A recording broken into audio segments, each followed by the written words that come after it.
Hello and welcome. We have here today with us Haifa Zangana, an eminent Iraqi writer, novelist, painter, activist.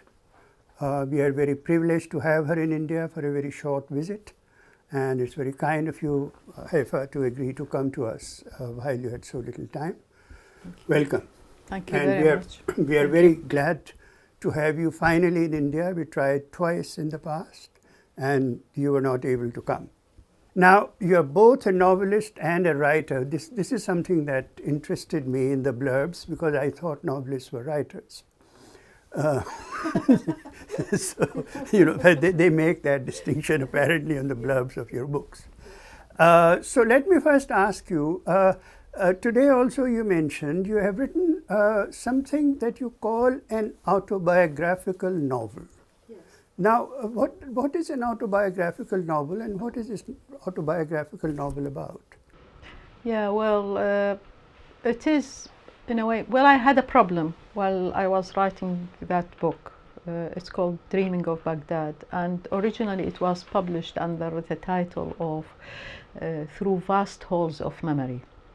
So it was about the period in Iraq in the early 70s when I was arrested under the Ba'ath regime and then was imprisoned.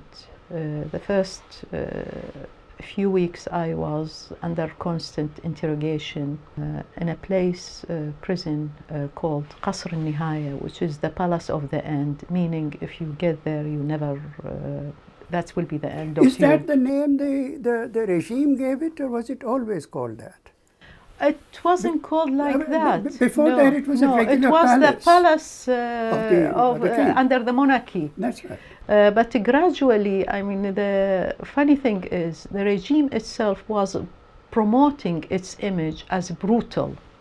It's kind of psychological way of terrorizing people, and put them off doing anything or taking any initiative. So it contributed in a way to this image, which in the end became instrumental in its demise, of being this fabrication, also a mix with reality about how they behave themselves there. So that they contributed to the name, and they were proud of it. It's called Qasr al-Nihaya, and it was under the almost the management of very brutal person who was, funny enough, or the irony of it was, after a while was arrested by the regime and killed. Anyway, the novel itself, it's about that period, which after the first initial interrogation time, I was transferred to Abu Ghraib prison, who became later famous with the American occupation and the torture in it. And from those two places I also been taken to a smaller prison, and that's for no reason whatsoever except for humiliation. It's called the Za'faraniya, and that is specifically for prostitutes. So I was kept there for a while to give me the feeling and give my family and whoever heard about my arrest, well, she is nothing but a prostitute, so nothing dignified about being there. This period is what I've written about. It's about being there, the other people who were there, why I was there is... Yeah. And towards the end of the book, you talk about the unreliability of memory. Exactly. Right I mean, this is part of why I call it like autobiographical novel or biographical novel. I was worried that maybe I haven't really presented the truth as it was. Maybe I am, after a while, because it's years after what's happened, I've sat there and I've written those chapters, and it took a long time, one chapter after the other. So I started to questioning the idea of the truth in what's written. Or can I claim this is exactly what's happened or not? And the big shock came to me like one day. I was looking through a newspaper. I got it from friends. It's an Iraqi newspaper. And there was this small column about people missing, the death and everything. And there was somebody missing called Haider, that little 3 lines, and his family looking for him. And immediately I was struck by the fact that I knew someone called Haider when I was in the party. I knew that he disappeared. I knew how he was disappeared.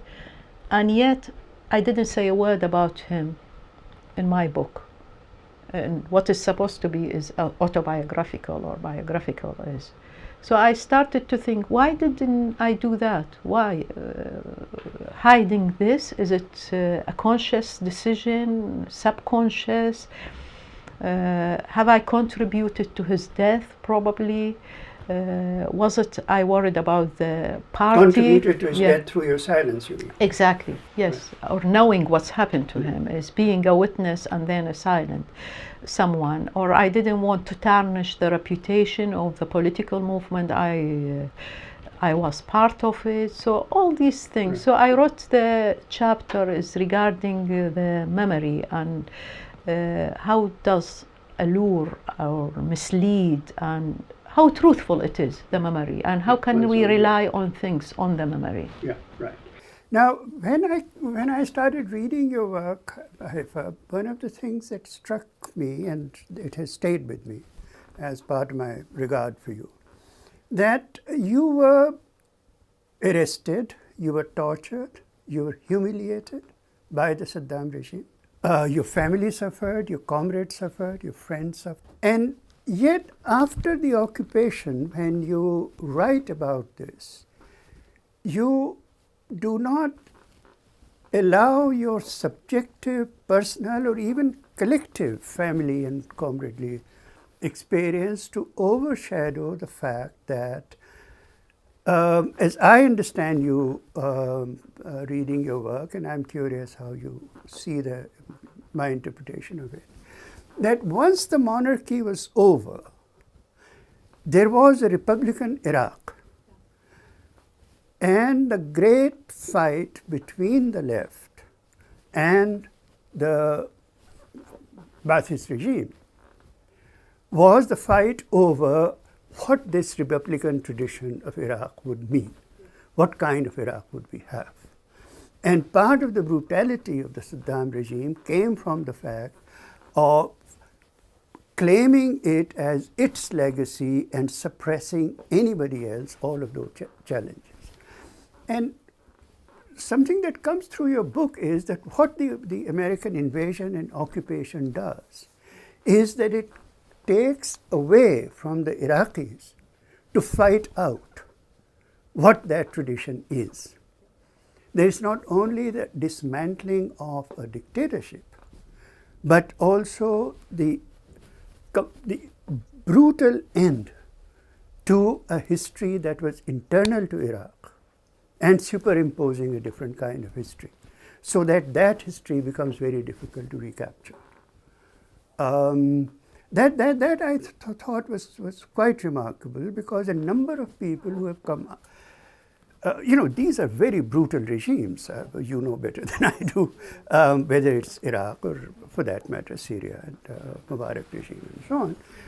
The general tendency then actually is very often to say, good riddance, we have been liberated from it, and so on, which is the argument for humanitarian intervention and so on.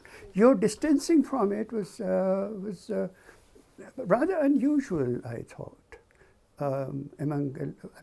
There's a lot of intellectuals must be struggling with this, both in Iraq and. You're quite right, absolutely. I mean, what you mentioned about the period in the aftermath of the Iraqi revolution in 1958 and the struggle which erupted after that, the conflict between the Communist Party and the nationalistic movement it's not just the Ba'ath regime, but also Arab nationalism, pro-nationalism, pan-Arab movements all together. So we had like the two tunnels almost separated.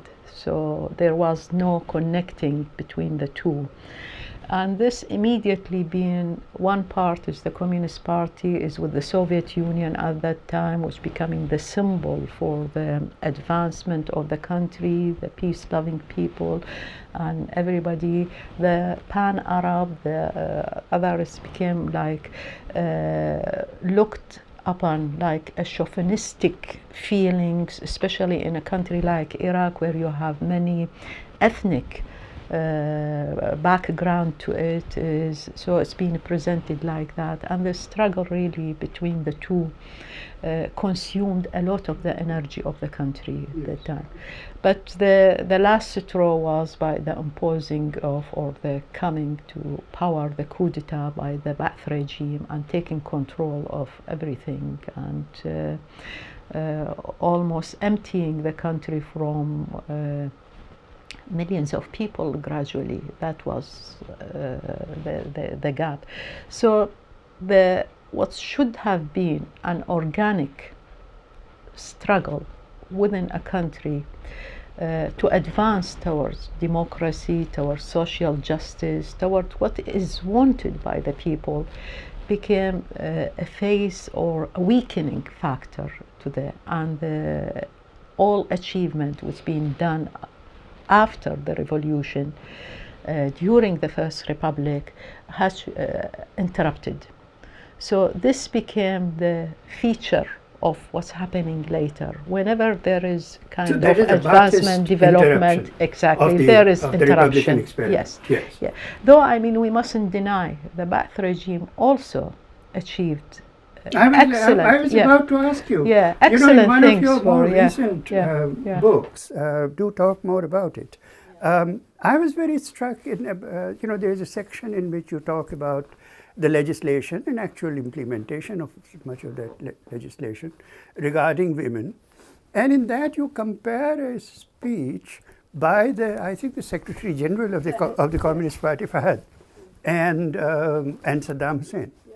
And you sort of imply that on a number of these issues, while being deeply anti-communist, he was actually co-opting the same sort of language, same imagery, same notions as the communists. And if the Soviet women were their models, they invoked the women from the Islamic history, but the modern Iraqi woman that they are trying to create.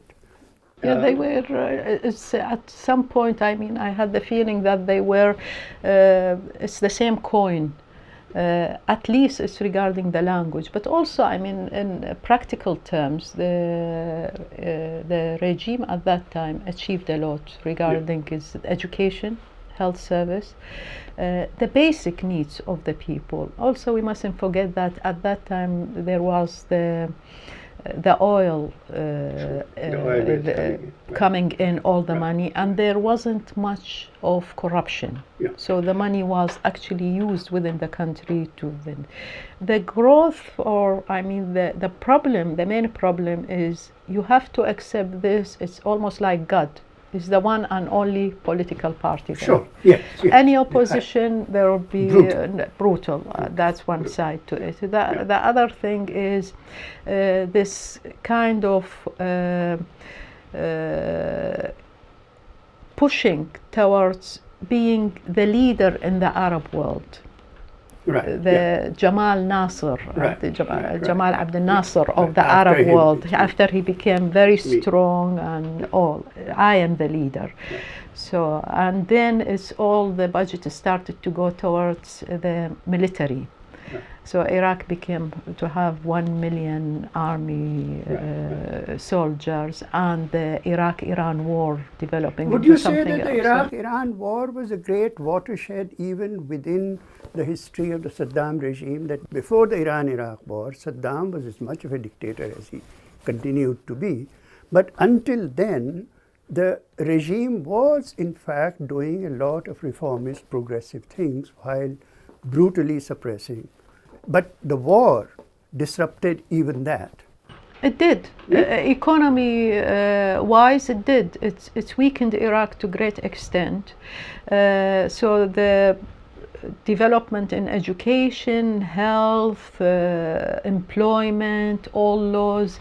It came like to a standstill gradually at the time of war, and also losing something like 500,000 Iraqi men. That was devastating to the country, to the society, women, orphans. We got all these problems out of it. In fact, it could have been, I hear so much by Iraqis who were there, and at the time that the war has ended, they reached the agreement, and it's agreed upon that the feeling, the people there, they loved Saddam. They were just so relieved for the first time, and have the regime at that time capitalized on these feelings of the people of support, because there was the enemy, so there were a lot of patriotic feelings fighting, and here we are almost like you can claim victory. Have capitalized on those feelings and not going to another stupid invasion of Kuwait. Was have changed. Everything, but that's what's happened.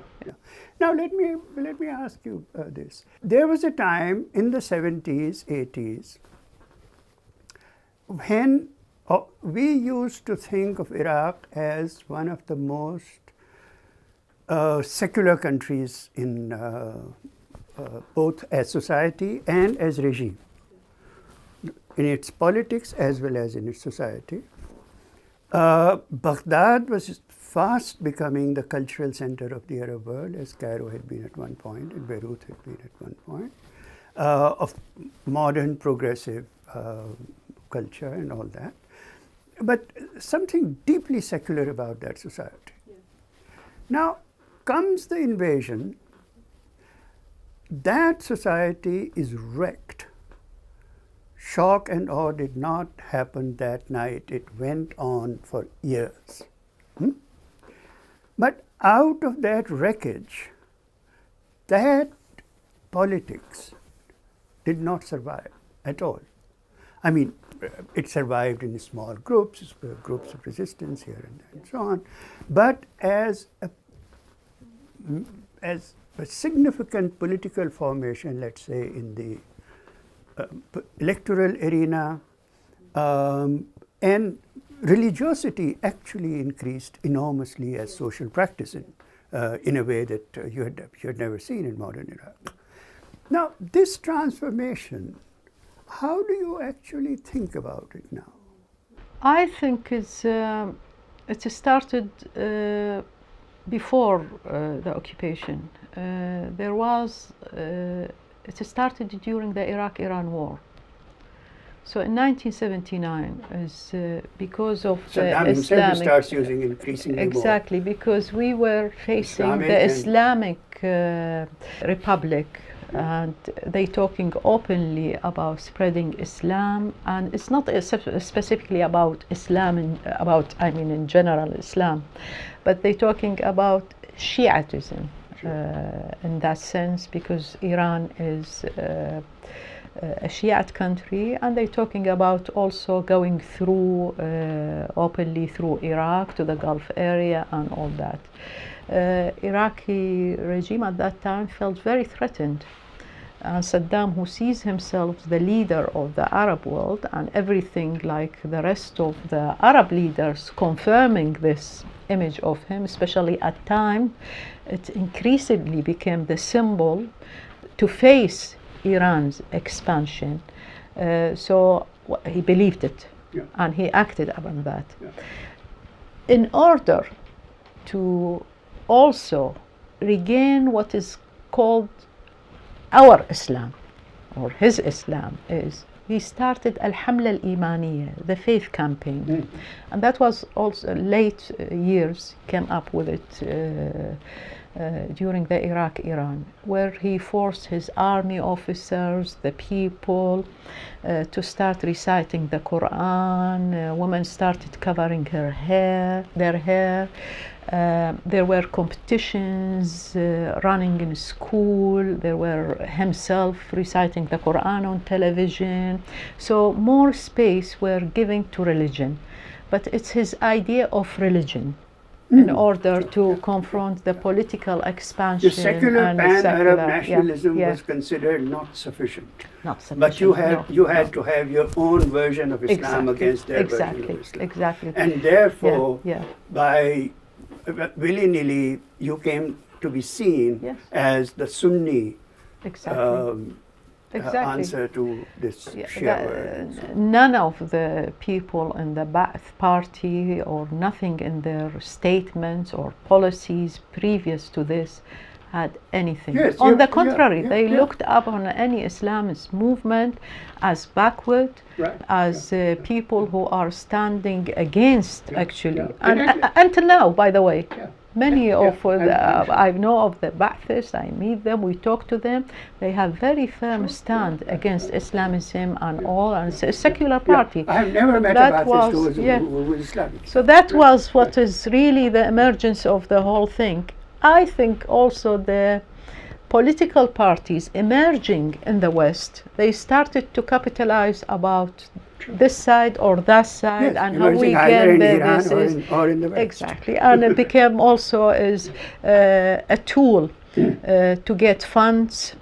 We've seen it in London. Many small groups of people presenting themselves as this, so they can more fund to have centers. Centers started mushrooming in London more than inside Iraq, maybe in Washington, and all these organizations growing. And the political party became, part of the reasons to call for the regime change and overthrow of Saddam is his becoming a Sunni Muslim. Right. That's one. Yeah, you actually write somewhere in one of your books that, as a matter of fact, many of the founders, perhaps majority of the founders, were Shia.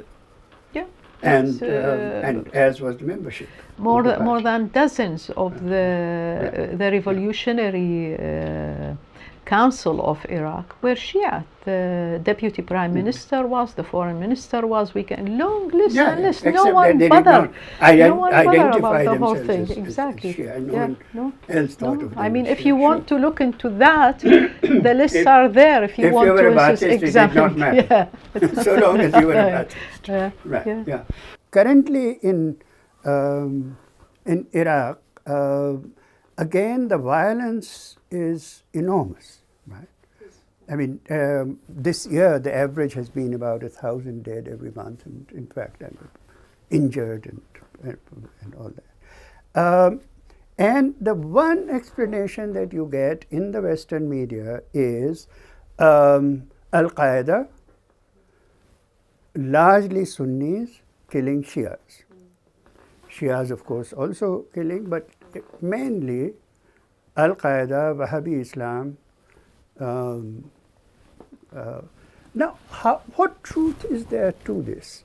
Is it true that, for example, the construction in the Western media is that after, there's a recent construction actually, that after Syria, in fact, religious militias have become more powerful in Iraq, especially Sunni militias, and it is because of that now there is an increase in this kind of violence. How do you read this, all this? Well, it's if you look at the political map now, and within the parties taking part in the political process, you will see every single party got its own militia. So they all talk about democracy, they all talk about being non-sectarian, non-ethnic, we all Iraqis, but they got their own militias. And their militias are highly armed. There is no law, none of them been held in the past or in the present accountable for any crime committed. and no one seems to can touch them. The Prime Minister himself has been on television many times saying, I cannot really touch this person, and he names them, and I cannot touch those. And But no one can touch him. he doesn't mention that, what Yeah. he No one can touch chooses him to not because mention. he has his Exactly. militias. He got his own militia, he's got his own special forces, well trained by the US, and they are attached directly to his office. So they all of them fighting each other, whether they were trying to call themselves Sunnis, Shiite, secular, non-Kurdish, the Peshmerga, all of them. They got their own the militias, and they are fighting among themselves. As Sadr, I mean, I can go on and Sure, name right, so right, many right. of them where they're on the ground, armed, and they're killing each other, and we know of numbers So of what things about and all. what about secular progressive If you resistance just in the allow me, I country? mean, those militias themselves also, I mean, add on top of that, having the biggest embassy in the world with 5,000 people sitting there in the green zone. And I always say this is the only sovereign place. Iraq is not sovereign, but this is the sovereignty they are entitled to, and it's a huge city they are sitting in, and they are the special forces, special task forces, mercenaries there are under the guise of private contractors and security contractors, the CIA, so, and it's all also linked. This huge explosion, we've noticed, if you sit and monitor the timing of things, when they increase, when they don't increase. Why did they increase last month, the last couple of months? It's also related to the relationship with Iran. So Iraq has been used as a battlefield for scoring who is what. So if to force, so Iran is forcing America to look at it as a power which is actually can handle the violence and terrorists, Al-Qaeda in Iraq. They say we are the people who can control it. The other side, they claim the otherwise. But whenever there is a negotiation between the two, you see a softening. So Iraq is semi-quiet. When there is problems and kind of in the media, some shouts and screams, it increases. So this is the reality. I mean, it's blurred, but this is what's happening. So now there must be underneath it all considerable population in Iraq which is continues to have the more enlightened, progressive, secular temper that Iraqi people have historically had. So what kind of resistance is developing among them, or are they just too terrified to resist? No, I mean, there are, I mean, we can talk about the unions. We haven't really, you don't hear much about it, but especially the oil unions, the south of Iraq oil company, they've been very active for many years, actually since the beginning of the invasion. They were on strike, they were on the general secretary is a well-known figure, Hassan Jum'a. I've seen him, I met him, and he's a fantastic man. He was detained, he was put on trial also, and there was a huge campaign outside the country in order to release him because he hasn't committed any crime or to drop charges, which has been successful, a great thing. And he is one of few unions who are combining defending the interest of the workers, plus he's talking about occupation and the unity of Iraq. So while some of the unions like electricity union or others, they only talk about the demands of their memberships and all, but still that's good. I mean, this adds to the general picture of resisting the unlawful situation in the country where they are bringing now workers from everywhere else in the world to work there, why we have the highest level of unemployment and we have the qualified people to work. Those are the people. But they're afraid of the unions. Yes, they were. I mean, those are the people who, after the 1991, within a couple of weeks, restored all electricity to Iraq. Right. And right. the oil fields and everything, rebuilt the bridges, engineers, everybody. Yeah. Now they don't want them. They are really not people to be trusted. Iraqis are not trusted in their country now. Became absolutely like that. The unions are doing that, some of them more than any others, but it's there, the thing. Provinces, 5 of the provinces in the west and the north of Iraq, they've been like in December, 25th of December last year until now, on continuous vigils and demonstrations, and they were faced with brutal reaction from the security forces. Their intimidation, arrest, detention, nighttime and all raids, that is there. Murders killings. and all that. There is a youth movement within Baghdad and around Baghdad. So it's every Friday they going out, they demonstrating, demanding various issues. I think what is lacking really in this whole picture is something to unify all the demands. They are still, the demands are almost, it's either local or separating, different from one area to another. The time is coming of all Iraq to rise, and that is including whatever. On that note and with that hope, we end this conversation, but we'll welcome you back in India, and we hope that you'll come back and visit Newsclick again. Thank you. Thank you so very much.